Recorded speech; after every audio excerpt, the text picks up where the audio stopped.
নামাজের মধ্যে মৃত্যু উপস্থিত হলে করণীয় কি?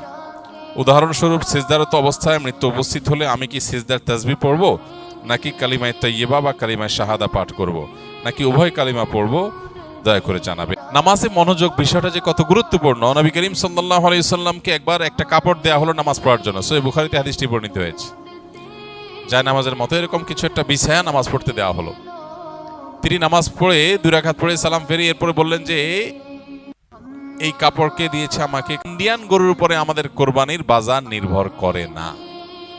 এই ক্রেডিটটা কোরবানির অনেক ক্ষেত্রেই, কারণ কোরবানি যদি না থাকতো তাহলে এরকম ব্যক্তিগত পর্যায়ে এত পশু পালনের মানুষ উৎসাহী হতো না। নামাজের মধ্যে মৃত্যু উপস্থিত হলে করণীয় কি?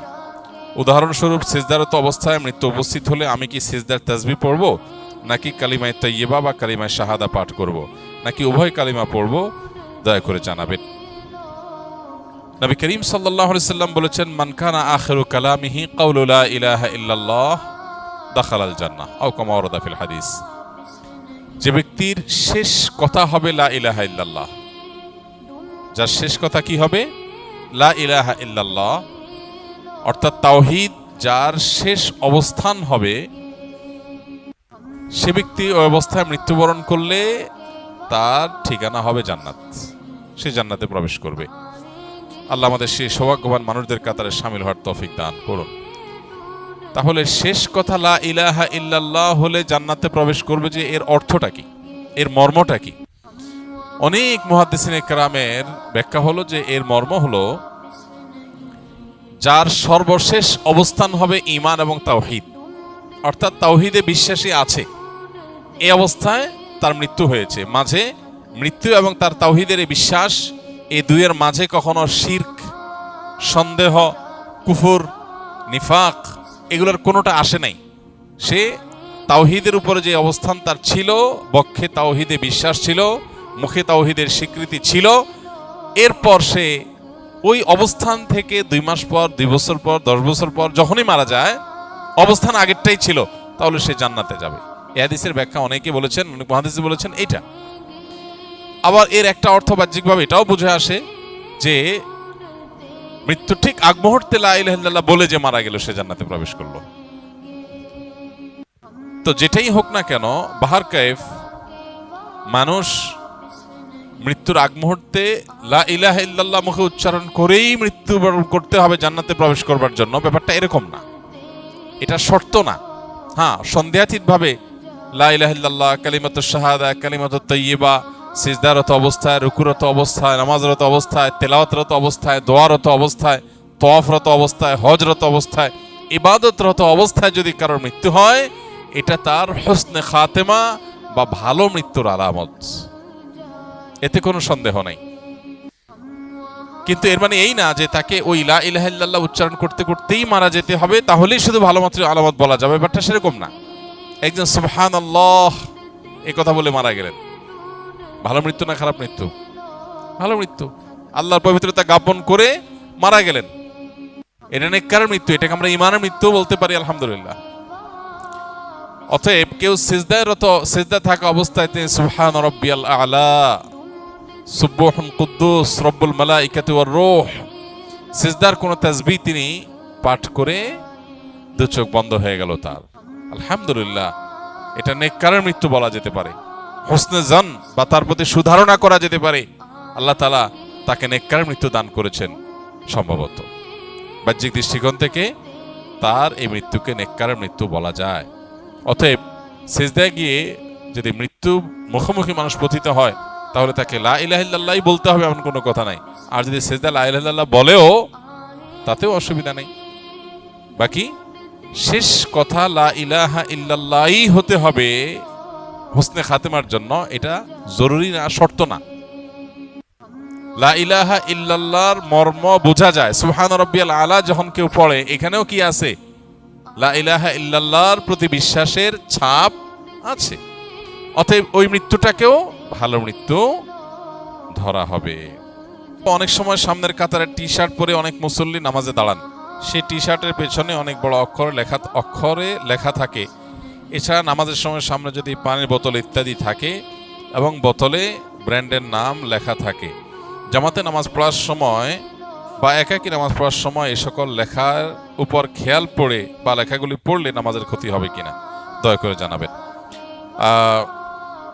নামাজের মধ্যে এই প্রবলেমটা অনেকেরই হয়। আসলে আমাদের অনেক তরুণ, অনেক কিশোর ভাইয়েরা, বন্ধুরা আছেন যারা টি শার্ট ইত্যাদি পরে আসেন, পিঠে বিভিন্ন খেলোয়াড়ের নাম লেখা, বিভিন্ন পছন্দের দলের নাম লেখা বা বিভিন্ন ভালো কথা মন্দ কথা যা হোক লেখা থাকে। এরকম টি শার্ট পরে মসজিদে আসা উচিত না। যদি তার অন্য কোনো জামা না থাকে, এই মুহূর্তে নামাজ রক্ত হয়ে যায়, তাহলে সে জামাতে নামাজ হবে, সামিল হবে। সম্ভব হলে টি শার্টটা উল্টায় নিয়ে পড়বে, আর সেটা না হলে ওই অবস্থা হলেও পড়বে। কিন্তু তার যদি সুযোগ থাকে তাহলে বাসা থেকে এই ধরনের টি শার্ট না পরে অন্য সাধারণ পোশাক পরে আসা উচিত। কারণ পেছনের যে মুসল্লি, তার নামাজের মনোযোগ নষ্ট হয়। এরকম আরেকজনের পিঠে যখন কোনো লেখা থাকে, সে লেখা পড়ার দিকে মনোযোগ চলে যায়, এই জন্য আরেকজনের মনোযোগ নষ্ট করা উচিত না। তাছাড়া নামাজের যে গাম্ভীর্য, তার সাথে এটা যায় না। আল্লাহ বলেছেন, ইয়া বানি আদম খুযু যিনাতাকুম ইনদা কুল্লি মসজিদ আই ইনদা কুল্লি সালাহ। প্রত্যেক নামাজে তোমরা জিনাহ গ্রহণ করো। পোশাকের কথা বলতে গিয়ে আল্লাহ জিনাহ বলেছেন, সৌন্দর্য বলেছেন। অনেক উলামায়ে কেরাম এর তাফসীরে বলেছেন যে এর মানে জামাতে বা নামাজে যে কোনো সময় পড়ার সময় মার্জিত পোশাকে নামাজ পড়া উচিত। যে পোশাক পরে আপনি কোনো সম্ভ্রান্ত, গুরুত্বপূর্ণ, সম্মানীয় ব্যক্তির কাছে যাবেন না, সেটা পরে আল্লাহর ঘরে আসবেন না। কারণ এটা নামাজের প্রতি আপনার শ্রদ্ধাবোধের প্রকাশ যে আপনি একটা মার্জিত, সুন্দর, ভালো পোশাক পরে নামাজে এসছেন। এখন নামাজিরা কেউ যদি এরকম কোনো কিছুর প্রতি নজর পড়ে, সামনে ঘড়ি আছে, বোতলে লেখা আছে বা অন্য কিছুতে লেখা আছে, এটা যদি নজর পড়ে তাহলে তার নামাজ হয়ে যাবে। এমনকি লেখাটা যদি মনে মনে পড়ে ফেলে, মুখে কোনো উচ্চারণ না করে, তাও নামাজ হয়ে যাবে। কিন্তু যদি মুখে উচ্চারণ করে, কোম্পানির নাম লেখা আছে বোতলে গায়ে, ওইটা সে বানান করে করে ম আকার ম উচ্চারণ যদি করে, তাহলে নামাজ ফাসাদ হয়ে যাবে, তাহলে নামাজ নষ্ট হয়ে যাবে। সে নামাজটাকে আবার আদায় করতে হবে। নামাজে মনোযোগ বিষয়টা যে কত গুরুত্বপূর্ণ, নবী করিম সাল্লাল্লাহু আলাইহি ওয়াসাল্লামকে একবার একটা কাপড় দেয়া হলো নামাজ পড়ার জন্য। সহিহ বুখারীতে হাদিসটি বর্ণিত হয়েছে। যায় নামাজের মতো এরকম কিছু একটা বিছায়া নামাজ পড়তে দেওয়া হলো। তিনি নামাজ পড়ে 2 রাকাত পড়ে সালাম ফিরিয়ে এরপরে বললেন যে এই কাপড়কে দিয়েছে আমাকে, কাপড়ের মধ্যে অনেকগুলো নকশা আছে, নকশা, কোনো প্রাণীর ছবি না, এমনি বিভিন্ন কিছু আঁকা আছে। তখন নবীজি সাল্লাল্লাহু আলাইহি ওয়াসাল্লাম ওইটা পাল্টায়া সাধারণ বা প্লেন কোনো কাপড় এটা আনার জন্য নির্দেশনা দিলেন।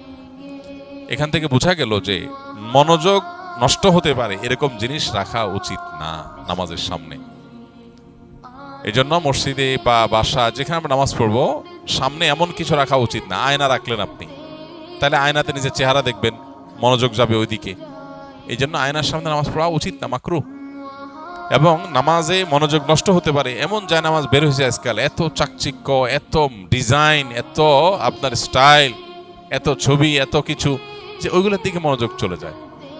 এজন্য প্লেন কোনো মনোযোগ নষ্ট হবে না, এরকম কাপড়, এরকম জায়নামাজ, এরকম জিনিসের উপর নামাজ পড়া উচিত। এবং সামনে সেরকম কিছু রাখা উচিত না। যদি থাকে আর ওইদিকে চোখ পড়ে, লেখাটা মনে মনে পড়া হয়ে যায়, অসুবিধা নাই, নামাজ হয়ে যাবে।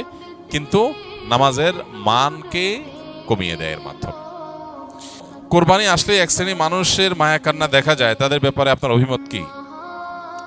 কোরবানি আসলে যারা মায়া কান্না করে, অর্থাৎ পশুর প্রতি মায়া দেখায়, যে এতগুলো পশুকে একদিনে শেষ করা হচ্ছে, তারা জানেন কিনা যে প্রতি বছর শুধু কোরবানিকে ঘিরে 1 লক্ষ কোটি টাকার বেশি লেনদেন বাংলাদেশে হয়ে থাকে। এক সময়, আজ থেকে 15-20 বছর আগেও আমরা দেখেছি যে ইন্ডিয়ান গরু ছাড়া আমাদের দেশে কোরবানির যে চাহিদা সেটা পূরণ করা যেত না।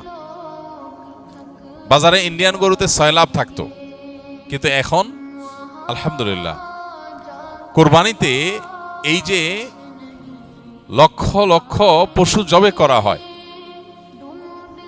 লক্ষ লক্ষ পশু জবে করা হয়, এবং শত শত নয়, হাজার হাজার কোটি টাকার যে লেনদেন হয়, একটা দেশের অর্থনীতির জন্য এটা যে কত পজিটিভ এবং গুরুত্বপূর্ণ এবং ইতিবাচক দিক, সেটা বোঝার জন্য অর্থনীতির ছাত্র হওয়ার দরকার নেই।